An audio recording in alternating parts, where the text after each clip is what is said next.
ஆன்மீக அன்பர்கள் அனைவருக்கும் வணக்கம். சிறப்பான வாழ்வை தரும் ஆடி செவ்வாய் விரதத்தை பற்றி பார்க்கலாம். அம்பாளை வழிபாடு செய்வதில் ஆடி மாதம் மிகவும் முக்கியமான ஒரு மாதம். ஆடி வெள்ளி எப்படி வழிபாடு செய்கிறோமோ அதே மாதிரி ஆடி செவ்வாய்க்கிழமையும் சிறப்பான வழிபாடுகளும் உள்ளது. இந்த மாதத்தில் அம்பாளை வழிபட்டு வந்தாலே நினைத்த காரியங்கள் நிறைவேறும்.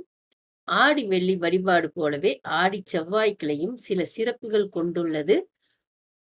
ஆடி செவ்வாய்க்கிழமை அன்று அம்பாளை வழிபட்டு மங்கள கௌரி விரதம் கடைபிடித்து வந்தால் நல்ல பலன்கள் பெறலாம். இந்த நாளில் அன்னதானம் செய்வது மற்ற தினங்களில் அன்னதானம் செய்தால் கிடைக்கும் பலனை விட அதிக பலனை பெற்றுத்தரும். பெண்கள் அனைவரும் ஆடி செவ்வாய்க்கிழமையில் எண்ணெய் தேய்த்து மஞ்சள் பூசி நீராடி விரதம் மேற்கொண்டு அம்மனை வழிபட்டால் மாங்கல்ய பலம் கூடும். இந்த நாளில் காளி தேவியை வழிபாடு செய்ய வேண்டும். காளி தேவியை வழிபாடு செய்தாலே செவ்வாய் தோஷம், நாகதோஷம், திருமணத்தடை இந்த மாதிரி பிரச்சனை உள்ளவர்கள் இந்த நாளில் காளி தேவியை வணங்கி வந்தால் தடைகள் அனைத்து விலகும்.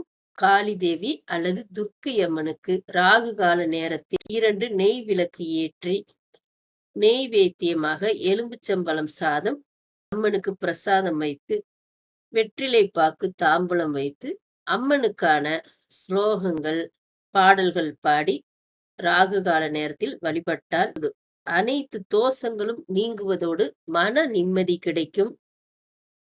நினைத்த காரியங்கள் அனைத்தும் நிறைவேறும்.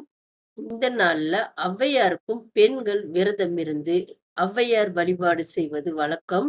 இந்த வழிபாட்டில் ஆண்கள் மற்றும் குழந்தைகள் கலந்து கொள்ள மாட்டார்கள். ஔவையாருக்கான வழிபாடுகள் செய்து வந்தாலே வாழ்க்கையில் நல்ல ஒரு மாற்றங்கள் ஏற்படும். எவர் ஒருவர் இந்த விரதத்தை கடைபிடித்தாலும் ஒவ்வொரு வருடம் ஆடி மாதம் மற்றும் தை மாதத்தில் வழிபாடு செய்ய வேண்டும். வருடம் வருடம் இந்த வழிபாட்டை தொடர்ந்து செய்ய வேண்டும். வழிபாட்டை பாதியிலே நிறுத்திவிடக்கூடாது. அது மிகவும் முக்கியம். ஔவையாருக்கான வழிபாட்டில் கொலக்கட்டை செய்து வழிபாடு செய்வார்கள். அப்படி வழிபாடு செய்ய முடியாதவர்கள் ஔவையாருக்கென்று ஒரு விளக்கேற்றி ஒரு செம்பில் பால் வைத்து தாம்பூலம் வைத்து கற்பூர ஆராத்தி காட்டி வழிபாடு செய்யலாம். இந்த பிரசாதமான பாலை ஆண்களுக்கு கொடுக்க கூடாது, பெண்கள் மட்டும் எடுத்துக்கொள்ளலாம். ஔவையார் வழிபாட்டை முழுமையாக செய்ய வேண்டும். பாதியிலே நிறுத்தக்கூடாது. அந்த மாதிரி நிறுத்தினால் குடும்பத்தில் பல வகையான பிரச்சனைகள் உண்டாகும். இதனால் ஔவையார் வழிபாடை மட்டும் பார்த்துதான் செய்ய வேண்டும்.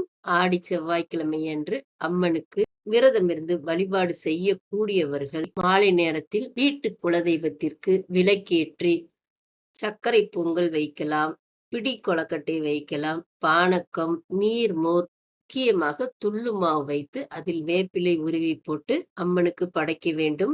வெற்றிலை பாக்கு தாம்பூலம் வைக்க வேண்டும். மஞ்சள், குங்குமம், மாங்கல்ய சரடு வைத்து உங்க குலதெய்வத்தை வழிபாடு செய்யலாம் அல்லது மாரியம்மனை வழிபாடு செய்யலாம். இந்த நாளில் இஷ்ட தெய்வத்திற்கான வழிபாட்டையும் செய்து வரலாம். மிகவும் முக்கியமா இந்த நாள்ல மாவிளக்கும் போடலாம். வீட்டிலேயே நீங்க மாவிளக்கு போடலாம் அல்லது கோவிலுக்கு சென்று மாவிளக்கு போட்டு வரலாம். எதிரிகள் தொல்லைகள், திட்டு முறப்பாடு இந்த மாதிரி பிரச்சனை எல்லாம் சரியாகும். வீட்டில் இருக்கக்கூடியவர்களுக்கு நோய் நொடிகள் அண்டாது.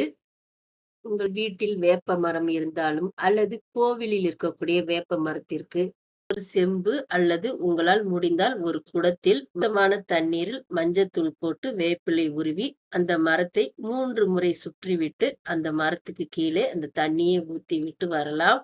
இந்த மாதிரி வேப்ப மரத்துக்கு மஞ்சள் தண்ணி ஊற்றி வரும்போது நம் கண்ணுக்கு தெரியாமல் இருக்கக்கூடிய பிரச்சனைகள் எல்லாமே படிப்படியாக சரியாகும். அதுவும் இந்த ஆடி மாதத்தில் வேப்ப மரத்தை நம் வழிபாடு செய்து வர வேண்டும். அம்மன் குடிகொண்டிருக்கக்கூடிய இடம்.